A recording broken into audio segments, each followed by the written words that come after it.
जय श्री कृष्ण। श्रीमद् भगवत गीता के प्रेमीजनों, आप सबका गीता के इस दूसरे अध्याय में बहुत बहुत स्वागत, वंदन तथा अभिनंदन है। ओम श्री परमात्मने नमः। अथ द्वितीयोऽध्यायः। प्रथम अध्याय गीता की प्रवेशिका है, जिसमें आरंभ में पथिक को प्रतीत होने वाली उलझनों का चित्रण है। लड़ने वाले तो संपूर्ण कौरव और पांडव हैं, किंतु संशय का पात्र मात्र अर्जुन है।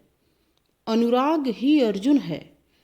इष्ट के अनुरूप राग ही पथिक को क्षेत्रज्ञ के संघर्ष के लिए प्रेरित करता है। अनुराग आरंभिक स्तर है। सदगृहस्थ आश्रम में रहते हुए ग्लानि करने लगे, अश्रुपात होने लगे, कंठ अवरुद्ध होता हो तो समझना चाहिए कि यहीं से भजन आरंभ हो गया। अनुराग में यह सब कुछ आ जाता है। उसमें धर्म, नियम, सत्संग, भाव सभी विद्यमान होंगे। अनुराग के प्रथम चरण में पारिवारिक मोह बाधक बनता है। पहले मनुष्य चाहता है कि वह उस परम सत्य को प्राप्त कर ले, किंतु आगे बढ़ने पर वह देखता है कि इन मधुर संबंधों का उच्छेद करना होगा। तब हताश हो जाता है। वह पहले से जो कुछ धर्म कर्म मानकर करता था, उतने में ही संतोष करने लगता है। अपने मोह की पुष्टि के लिए वह प्रचलित रूढ़ियों का प्रमाण भी प्रस्तुत करता है, जैसा अर्जुन ने किया कि कुल धर्म सनातन है, युद्ध से सनातन धर्म का लोप होगा, कुलक्षय होगा। यह अर्जुन का उत्तर नहीं था, बल्कि सद्गुरु के सान्निध्य से पूर्व अपनाई गई एक कुरीति मात्र थी। इन्हीं कुरीतियों में फंसकर मनुष्य पृथक पृथक धर्म, अनेक संप्रदाय, छोटे बड़े गुट और असंख्य जातियों की रचना कर लेता है। किसी के छूने से धर्म नष्ट होता है, तो कहीं रोटी पानी से धर्म नष्ट होता है। तो क्या अछूत या छूने वाले का दोष है? कदापि नहीं। दोष हमारे भ्रमदाताओं का है। धर्म के नाम पर हम कुरीति के शिकार हैं, इसलिए दोष हमारा है। संजय उवाच तं तथा कृपयाविष्टम् अश्रुपूर्णाकुलेक्षणं विषीदन्तमिदं वाक्यम् उवाच मधुसूदनः। तम तथा कृपयाविष्टम, तम अर्जुन के प्रति, तथा इस प्रकार, कृपयाविष्टम मतलब करुणा से अभिभूत, अश्रुपूर्ण आकुल इक्षणम आंसुओं से भरे हुए आकुल व्याकुल नेत्रों वाले, इक्षणम मतलब नेत्र, आंसुओं से भरे हुए नेत्र, विषीदंतम तथा शोक युक्त हैं। अर्जुन कैसे हैं? कृपयाविष्टम हो गए हैं, करुणा से भर गए हैं, उनकी आंखों में आंसू भर गए हैं, आंखें व्याकुल दिख रही हैं, शोक युक्त हो गए हैं। ऐसे अर्जुन के लिए इदम वाक्यम मधुसूदन उवाच, यह वचन मधुसूदन बोले। मधुसूदन मतलब भगवान श्री कृष्ण। संजय बता रहे हैं धृतराष्ट्र को कि कुरुक्षेत्र में जब अर्जुन व्याकुल हो गए हैं, करुणा से व्याप्त हो गए हैं, शोक युक्त हो गए हैं, उनकी आंखें आंसुओं से भर गई हैं, तो ऐसे अर्जुन को देखकर भगवान मधुसूदन श्री कृष्ण ने यह वचन कहा। तात्पर्य क्या है? तात्पर्य समझिए कि भौतिक पदार्थों के प्रति करुणा, शोक तथा अश्रु, ये सब असली आत्मा को न जानने के लक्षण हैं। शाश्वत आत्मा के प्रति करुणा ही आत्म साक्षात्कार है। इस श्लोक में मधुसूदन शब्द महत्वपूर्ण है। कृष्ण ने मधु नामक असुर का वध किया था और अब अर्जुन चाह रहे हैं कि कृष्ण उसी अज्ञान रूपी असुर का वध करें जिसने अर्जुन को कर्तव्य से विमुख कर रखा है। श्री भगवानुवाच कुतस्त्वाकस्मलमिदं विषमे समुपस्थितम् अनार्यजुष्टमस्वर्ग्यम् अकीर्तिकरमर्जुन।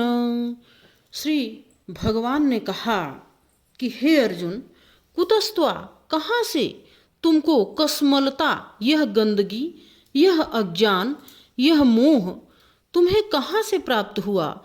विषमे समुपस्थितम यानी इस विषम अवसर पर यह मोह तुम्हें कहाँ से प्राप्त हुआ। विषम अवसर क्यों कह रहे हैं भगवान श्री कृष्ण? क्योंकि युद्ध स्थल पर दोनों सेनाएं खड़ी हैं और शंखनाद हो चुका है, मतलब युद्ध प्रारंभ की घोषणा हो चुकी है। और ऐसे अवसर पर मोहग्रस्त हो जाना कि मैं युद्ध नहीं करूँगा और पीछे हटना, यह अनार्य जुष्टम है। मतलब यह श्रेष्ठ लोगों द्वारा आचरित नहीं है, अस्वर्गम है, यह स्वर्ग को ले जाने वाला नहीं है। और अकीर्तिम कर्म अर्जुन, हे अर्जुन, यह अपयश को बढ़ाने वाला है। भगवान श्री कृष्ण ने कहा कि हे अर्जुन, तुम्हारे मन में असमय यह मोह कहाँ से आया?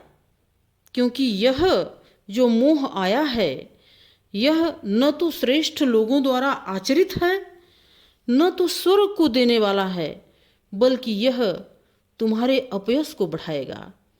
और अपयश जो है वो मृत्यु से बढ़कर है। भगवान श्री कृष्ण अर्जुन को कायर नहीं कह रहे हैं, बल्कि भगवान श्री कृष्ण अर्जुन को मोहग्रस्त कह रहे हैं। कायरता नहीं, मोह अर्जुन का संकट है। अतएव भगवान कह रहे हैं कि मोह ही स्वर्ग की रुकावट है और अनार्य भी है। मोह ही इस जन्म और अगले जन्म दोनों के लिए अभिशाप है, क्योंकि मोह समदृष्टि का नाशक है। मोह स्थिर मन की स्थिति नहीं है, यह विषय वासना का घर है। यही मलिनता, हीनता और भय का कारण है तथा स्वर्ग और यश का नाशक भी है। भगवान श्री कृष्ण ने कहा कि मोह तो बांधता है, प्रेम मुक्ति देता है। क्लैब्यं मास्मगमः पार्थ नैतत्त्वयि उपपद्यते क्षुद्रं हृदय दौर्बल्यं त्यक्तोत्तिष्ठ परम तप। भगवान श्री कृष्ण अर्जुन को कह रहे हैं कि क्लैब्यं मास्मगमः पार्थ। पार्थ अर्थात पृथा पुत्र, पृथा कुंती का एक नाम था। तो अर्जुन को भगवान श्री कृष्ण कह रहे हैं कि क्लैब्यं मास्मगमः, क्लैब्यता यानी नपुंसकता को मास्मगमः मत प्राप्त हो, क्योंकि यह न एतत् त्वयि उपपद्यते, न नहीं, एतत् यह त्वयि यानी तुमको, उपपद्यते शोभा देता, यह तुमको शोभा नहीं देता। क्या कि तुम नपुंसकता को प्राप्त हो, यह तुम्हें शोभा नहीं देता।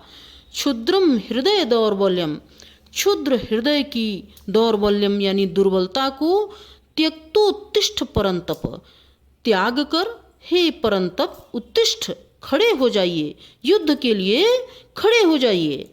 भगवान श्री कृष्ण कहते हैं कि हे पृथापुत्र, इस हीन नपुंसकता को प्राप्त मत हो, यह तुम्हें शोभा नहीं देती।